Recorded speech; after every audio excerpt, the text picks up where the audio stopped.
Hello and welcome back to Reading One Story from Pu Songling's Strange Tales from a Chinese Studio, every day until I get bored or forget. Story 2, An Otherworldly Examination. Sung Dao was the grandfather of my elder sister's husband. He was a first-degree graduate and holder of an annual government stipend. One day he was lying ill in bed when he saw a messenger arrive at his door, bearing an official-looking document and leading a horse with white markings on its forehead. You are hereby summoned to the examination for the second degree. But the examiner has not arrived in town yet. They cannot be holding an examination. The messenger made no reply, but urged him to be on his way. So Sung struggled out of bed, climbed onto the horse, and was carried away down an unfamiliar road, which soon led to the outskirts of a city grand enough to be a royal capital. Presently they passed through the imposing buildings of a prefect's yamen and into a large hall where, sitting up ahead, Sung beheld a group of high-ranking mandarins, none of whom he could identify, with the exception of the god of war Guan Yu. At the near end of the hall, beneath the eaves, stood a pair of low tables and round stools, and at one of these sat another man, evidently a first-degree graduate like himself.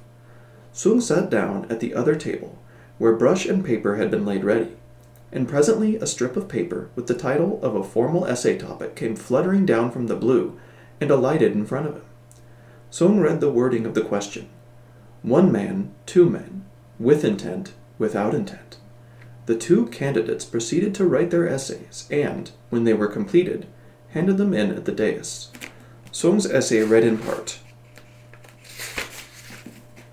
Virtue pursued with intent deserves no reward. Evil committed without intent merits no punishment.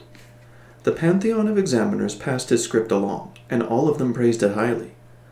Presently they called Sung up to the dais and delivered the following judgment. There is a city god vacancy in Henan province. You are the preferred candidate for the position. The truth suddenly dawned on Sung. He kowtowed to the examiners, weeping and saying, How could I ever presume to decline such a great honor? But my aged mother is in her 70s, and will have no one left to look after her. I beg to be allowed to nurse her until the end of her allotted span of life, when I will gladly take up the post. One of the examiners, who appeared to be the presiding deity, gave orders to check the mother's longevity file, and an attendant with a long beard brought out the registers and began leafing through them.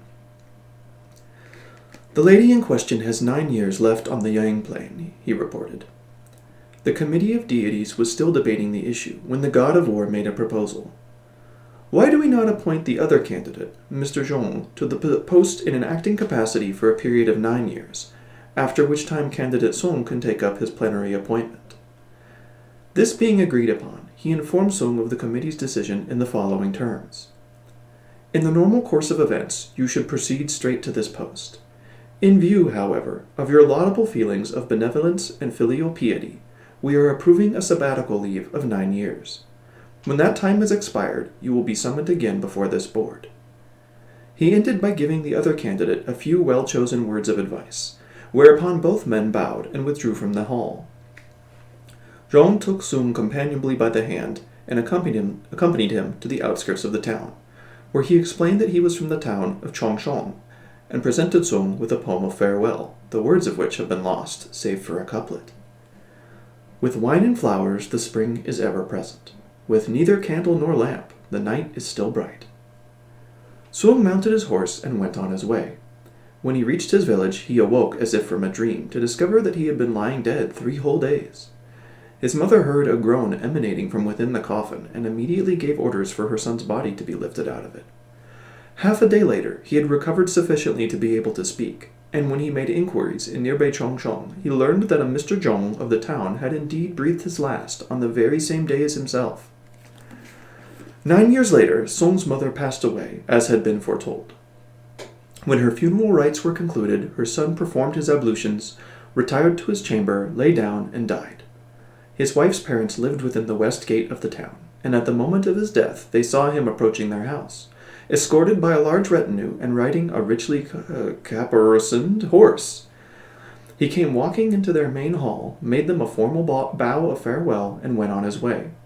Not realizing that he was a departed spirit, they rushed out in great perplexity to inquire what it could mean. only to be informed that their son-in-law had just died. Soong wrote a short account of his experience, but alas, after the troubles it was lost. I have given the gist of it.